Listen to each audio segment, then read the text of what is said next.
Thank you, Alejandro, and thank you all for organizing this important event and campaigning on behalf of political prisoners in Iran. Just let me make an important addition to how I was introduced.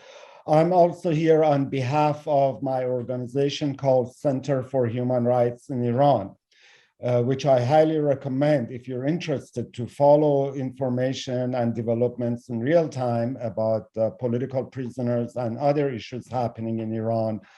Please do check out the website and the social media channels for it. It's a very important English language outlet for bringing news out of Iran of interest to this audience.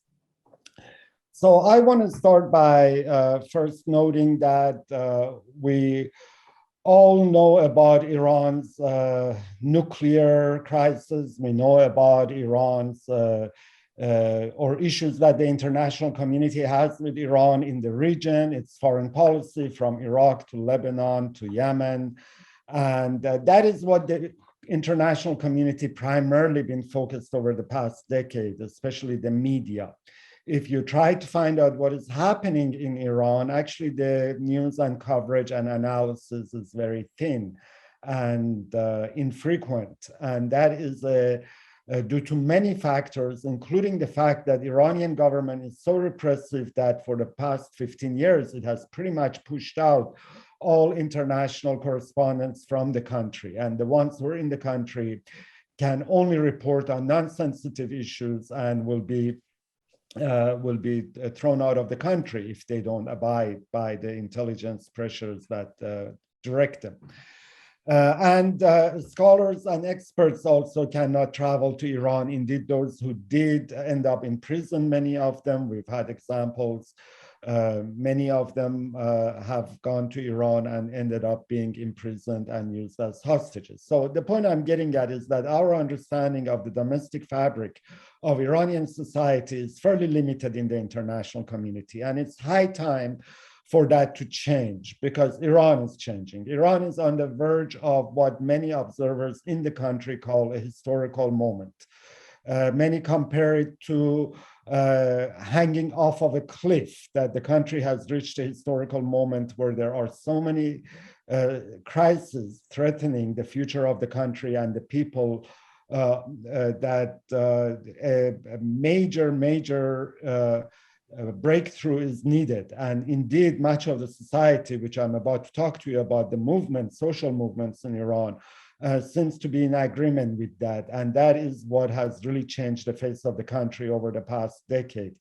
If we were sitting here and having an academic discussion a decade ago, we would have talked about the dominant political discourse in the country, which was called the reform movement, which had come to existence in the mid-90s and seemed to be the promise for many people for a peaceful transition toward a more democratic and law-abiding state.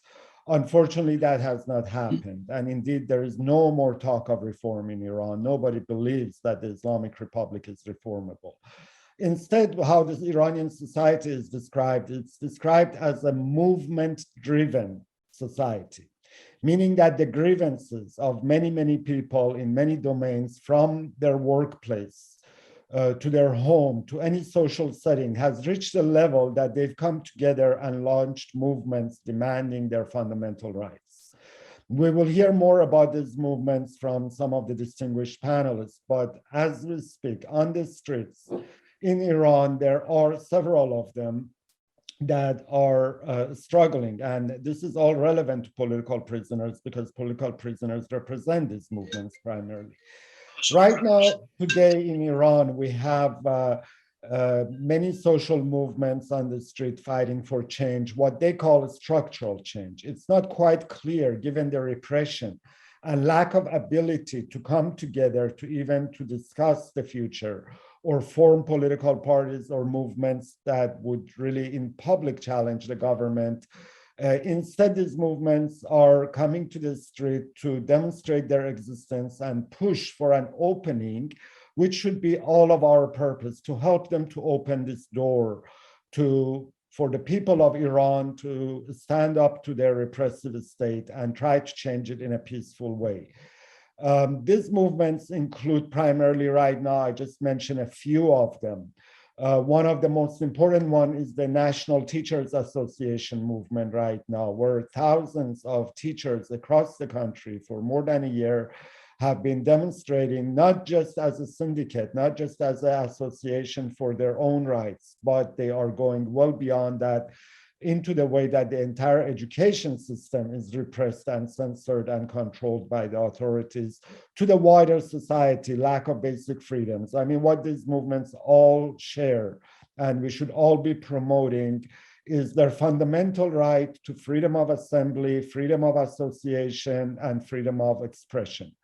That is what they're fighting as the basis from which then they can springboard to larger movements that will change the country and take it back from the edge of the cliff that many the national psyche seems to have determined. Along with teachers, we have labor unions that are very active. And I'm not going to talk much about that because we have one of the foremost experts and advocates for them here, Mr. Rahmani, will be updating you on the labor movement, which has become a very major force in the country. And let me just note that part of the psychology of the country being on the edge of a cliff is the economic desperation, is the corruption, is the very one-sided distribution of wealth in the hand of very, very few. It is believed that at least a third of Iranians, this is a population of nearly 90 million, 85 to 90 million. A third of them are living under the poverty line currently in the country. So many people feel like their very existence and the future of their children's existence is tied to these social movements and the outcome of it. After teachers and labor movement, we can note the very important justice and accountability seeking movement, a movement of victims of state violence, whether it be normal, ordinary citizens who came to the streets and were killed on the streets, to political prisoners who've been tortured, put in solitary confinement. The fact that there is no rule of law and the judiciary really has no semblance of justice has led to the creation of this justice and accountability movement, which has historical precedences as important social movements in other countries.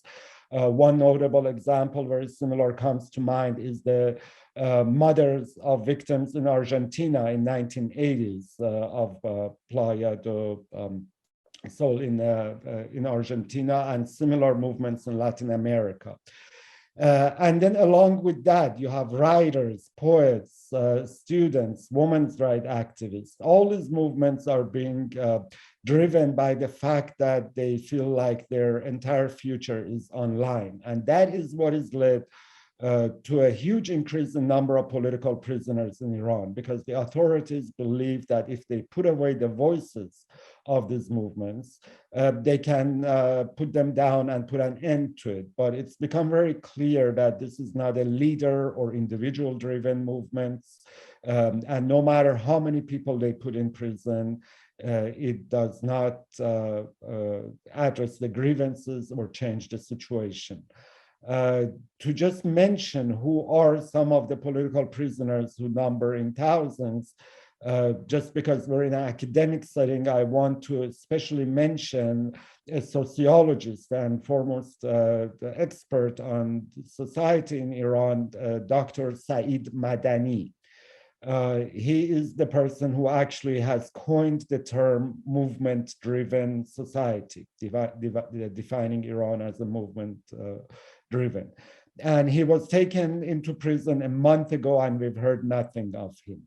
What his crime is not clear, but he has just been putting down his observation and analysis as a public intellectual.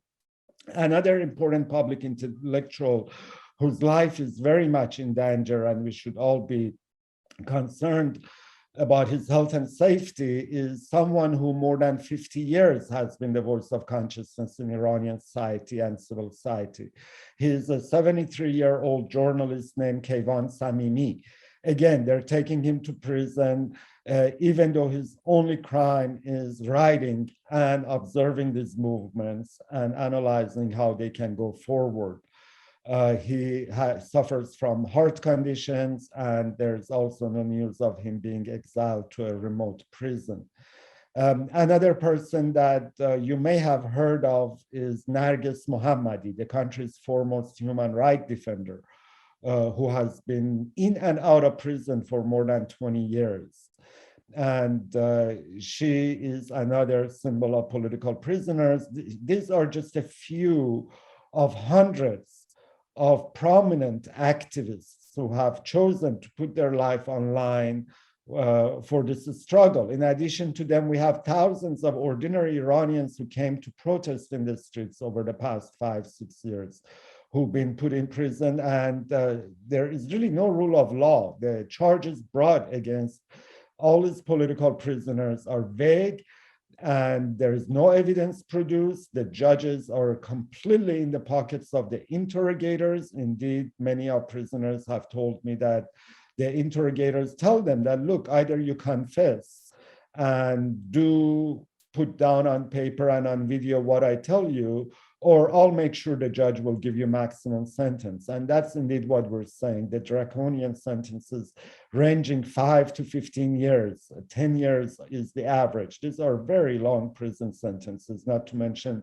torture, lack of health care, and the fact that they actually push the prisoners to their death.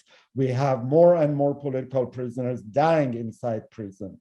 Prominent poet Upton Baktosh just died last year. Several other prisoners have died.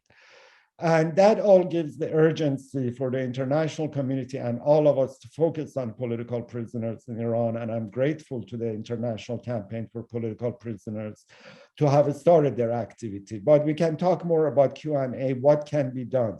First and foremost is the recognition of these movements and political prisoners, and then getting our governments and society to put emphasis on them and to be their allies in their epic struggle going on in Iran today. I just cannot emphasize enough how I feel like Iranians are facing a completely difficult time and see it as a existential and historical moment in their civilization.